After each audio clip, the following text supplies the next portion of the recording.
Bonjour à tous et bienvenue sur cette partie de cours où on va parler de sens de variation d'une fonction.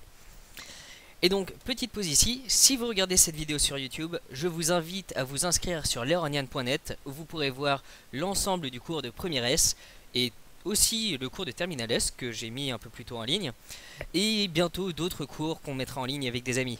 Et donc, je vous invite à regarder ce cours sur learnian.net, leornian.net.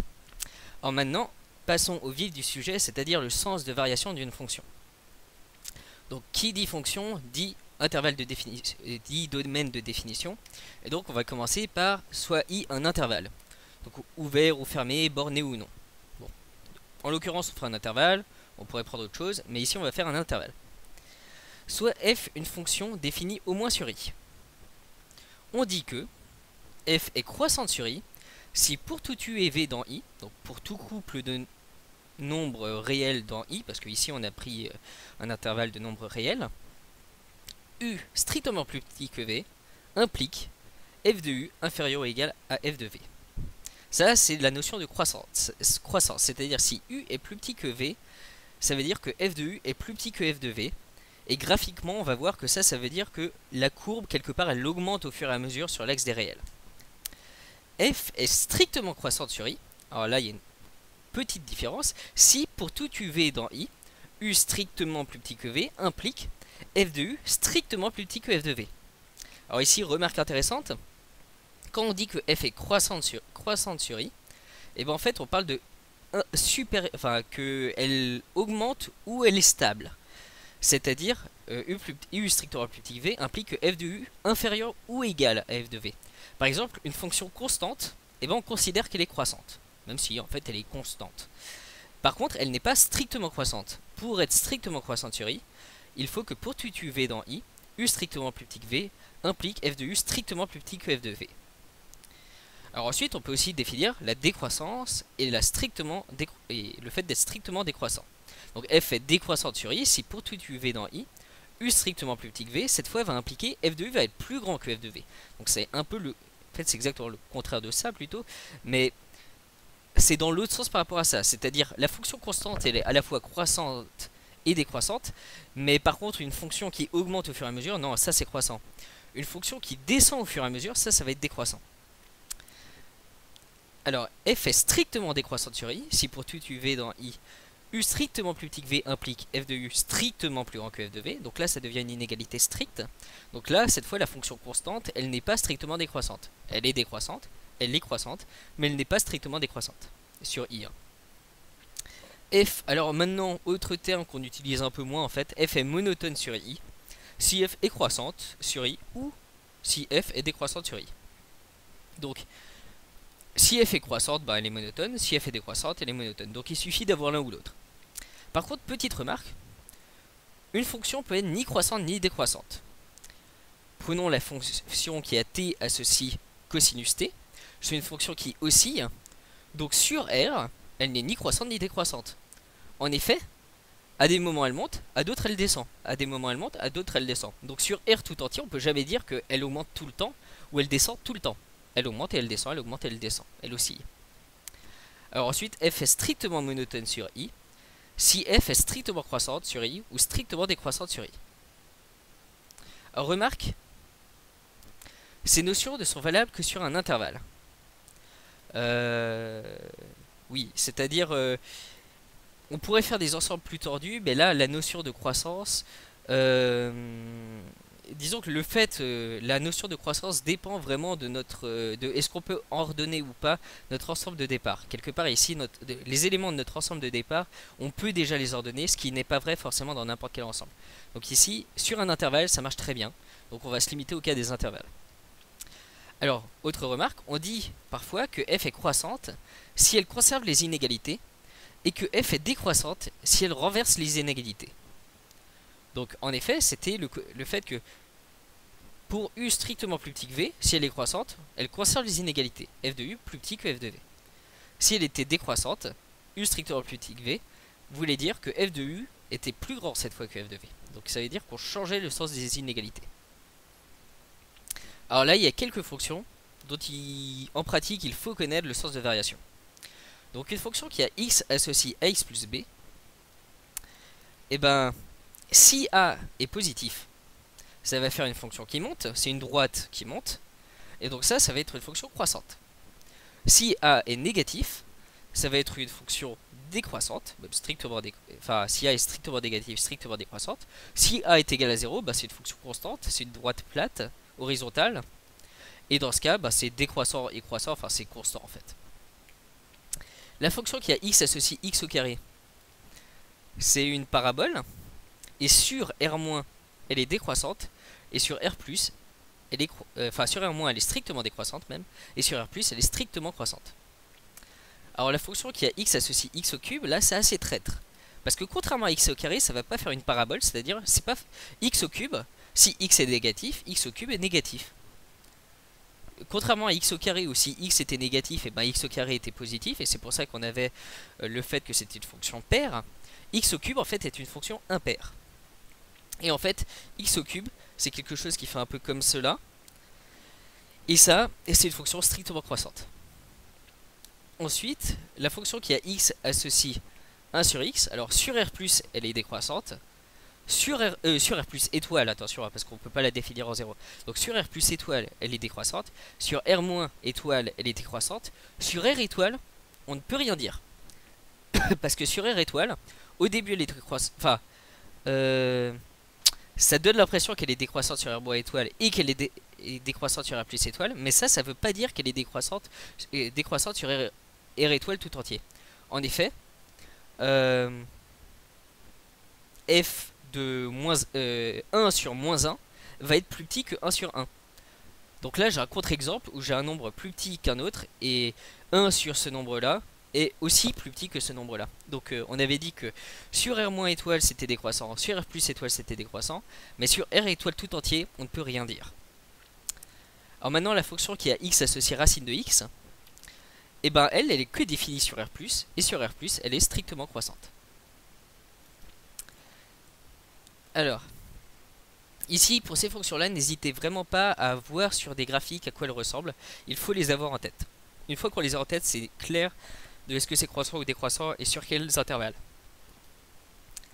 Donc, petit exemple, où l'on utilise le sens de variation des fonctions usuelles pour trouver le sens de variation d'une fonction. Donc, soit f, la fonction définie par f de x, est égale à moins 3 sur racine de 5 moins 2x plus 2. Donc déjà, petite question, c'est quel est son ensemble de définition? Toujours première question à se poser. Donc elle est définie, donc déjà il faut que le terme sous la racine soit positif ou nul. Mais en plus, le terme sous le moins 3 n'a pas le droit d'être nul. Donc en réalité, ce qui doit être sous la racine doit même être strictement positif. C'est-à-dire 5 moins 2x strictement plus grand que 0, c'est-à-dire x strictement plus petit que 5 demi. Donc d de f, c'est l'intervalle ouvert moins l'infini 5 demi. Alors maintenant, une notion qui peut être intéressante, c'est de tracer la courbe, par exemple, sur la calculatrice. Et là, on pourrait remarquer que f a l'air d'être strictement décroissante sur d de f. Donc ça, c'est une première intuition. Et ensuite, on va maintenant la démontrer. Donc comment montrer que f est décroissante sur d de f? Et bien, on peut revenir à la définition. Soit u et v des réels quelconques de moins l'infini 5 demi, tels que u strictement plus petit que v. Donc ce qu'on veut montrer, c'est que f de u est plus petite que f de v. Si on veut montrer que f est strictement décroissante, donc on veut montrer que f de u est strictement plus grand que f de v. Alors, la fonction qui a x associe 5 moins 2x est strictement décroissante sur R. En effet, c'est une fonction affine de coefficient directeur négatif. C'est ce qu'on avait dans le cas où ax, on associait ax plus b. On avait dit si a est strictement négatif, c'est une fonction strictement décroissante. Donc à partir de là, on en déduit que 5 moins 2u, c'est strictement plus grand que 5 moins 2v. Parce que là, ça veut dire que quand on applique cette fonction-là, eh ben, on inverse le signe et on garde l'inégalité stricte à cause de la stricte décroissance. Alors ensuite, les réels 5 moins 2u et 5 moins 2v sont strictement positifs puisque u et v sont éléments de moins l'infini 5 demi. Donc maintenant on peut passer à la racine. Or la fonction x qui a x associé racine de x est strictement croissante sur R+. Donc elle conserve le signe ici Et vu qu'elle est strictement croissante, et ben elle concerne même l'inégalité stricte. Donc on a racine de 5 moins 2u qui est strictement plus grand que racine de 5 moins 2v. Alors ensuite, ces deux réels-là, ils sont strictement positifs. Or, la fonction qui a x associé 1 sur x est strictement décroissante sur 0 plus l'infini. Donc, en étant strictement décroissante, je rechange le signe ici. Et donc, j'ai 1 sur racine de 5 moins 2u, strictement plus petit que 1 sur racine de 5 moins 2v. Et maintenant, en multipliant par moins 3 qui est un nombre négatif, et ben ici, je dois à nouveau changer le sens de l'inégalité à cause du fait que je multiplie par un nombre négatif. Donc j'ai moins 3 sur racine de 5 moins 2u qui est strictement plus grand que moins 3 sur racine de 5 moins 2v. Et enfin, rajouter 2, ça ne change absolument rien. Donc je garde l'inégalité stricte. Et donc là j'ai obtenu f de u strictement plus grand que f de v. Bilan, on a montré que pour tout réel uv de moins l'infini 5 demi tel que u strictement plus petit que v, on avait f de u strictement plus grand que f de v. Donc f est bien ce qui est la définition de f strictement croissante sur l'intervalle moins l'infini 5 demi. Et donc f est bien strictement décroissante, désolé, je crois que je me suis trompé, strictement décroissante sur moins l'infini 5 demi, ouvert des deux côtés. Alors ça c'est un premier exemple où vraiment on a composé les fonctions au fur et à mesure on a pris u et v et on a recomposé les fonctions au fur et à mesure pour retomber sur f de u et f de v. Maintenant on va utiliser la parité des fonctions. Donc soit f une fonction paire, c'est-à-dire d de f est un ensemble centré en 0 et pour tout x appartenant à d de f, f de moins x est égal à f de x. Notons d de f plus l'ensemble des x appartenant à d de f tel que x supérieur ou égal à 0, c'est-à-dire tous les x qui sont dans d de f et qui sont positifs. Et d de f moins l'ensemble des x de d de f qui sont négatifs.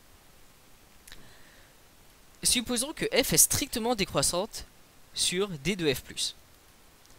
Alors f va être strictement décroissante sur d de f moins.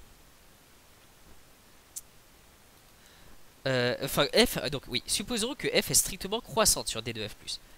Alors la conclusion, ça va être que f est strictement décroissante sur d de f moins. Et ça, graphiquement, ça se voit très bien. Parce que dire que f est paire, ça veut dire qu'on a une symétrie par rapport à l'axe d'équation x est égal à 0.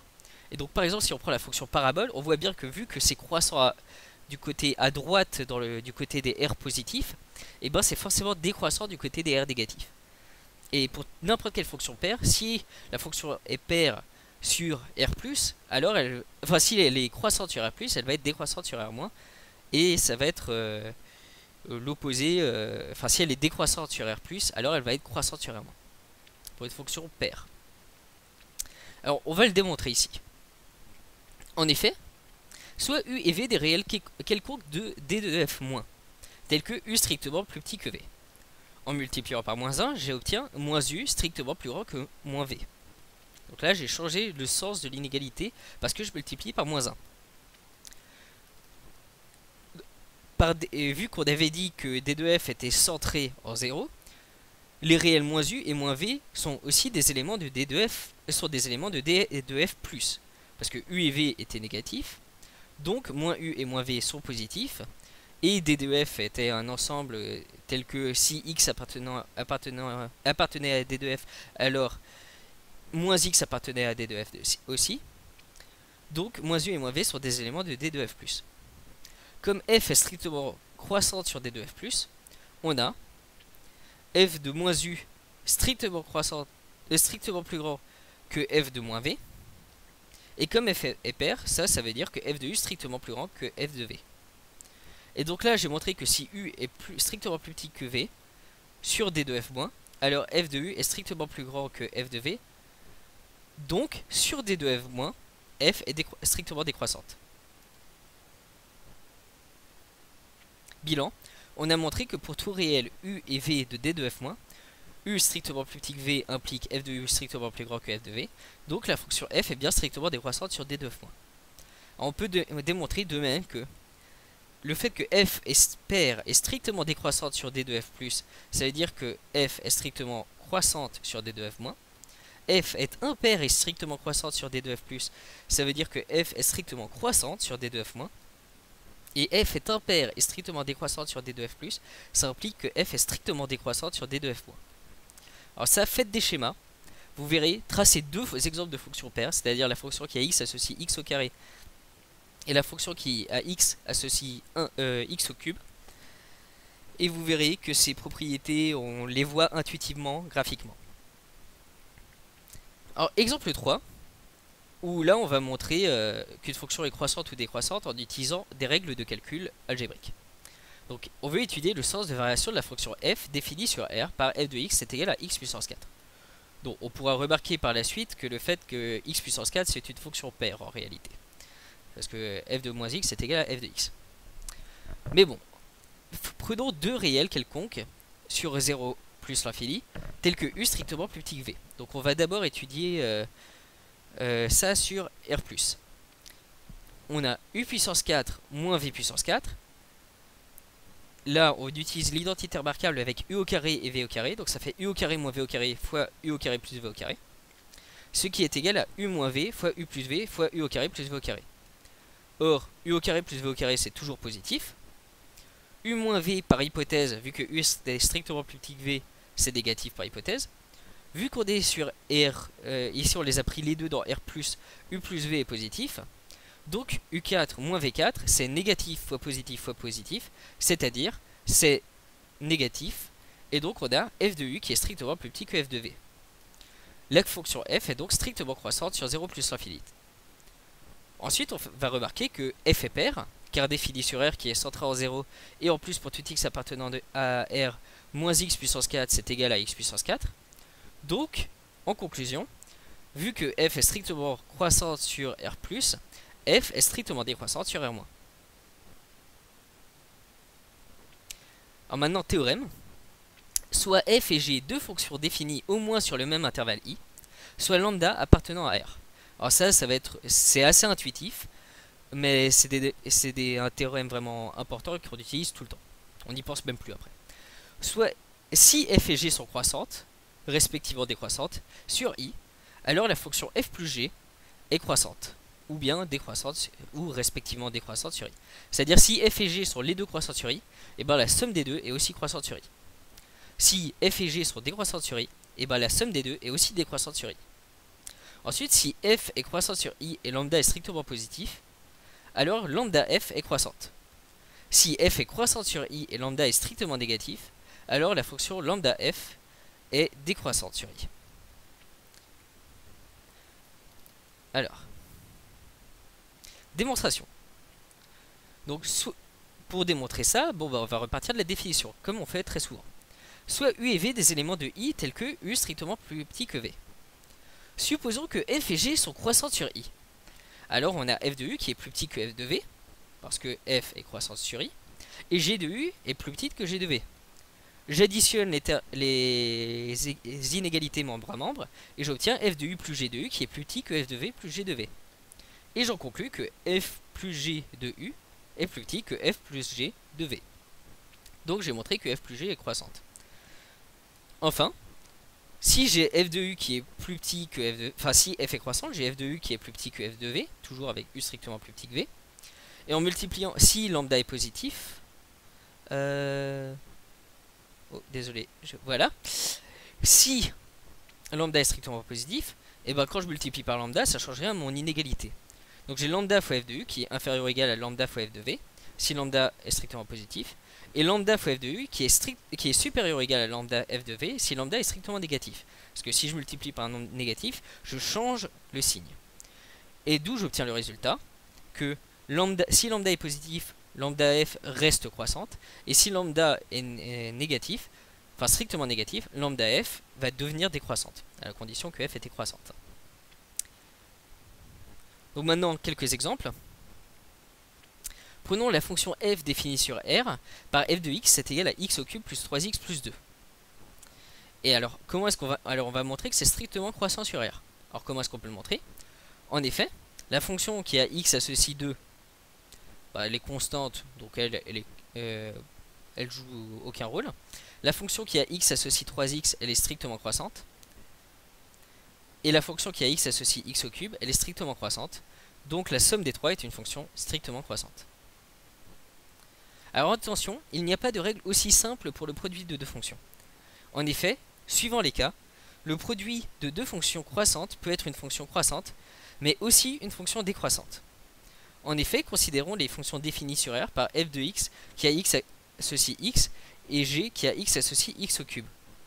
On sait que f et g sont croissantes sur R.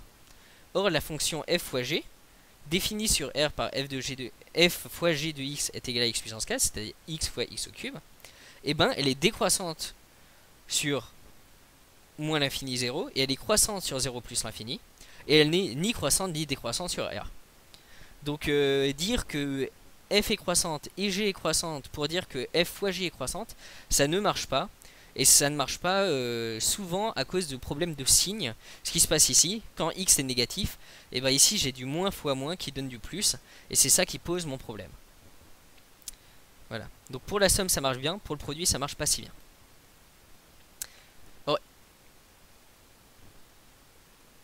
Alors maintenant faisons un petit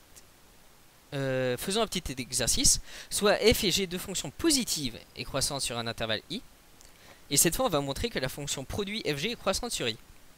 Mais ici, attention, on a bien dit que f et g sont deux fonctions positives et croissantes. Donc la différence par rapport à avant, où la fonction qui a x associée x n'était pas tout le temps positive. Parce que pour x négatif, elle était négative.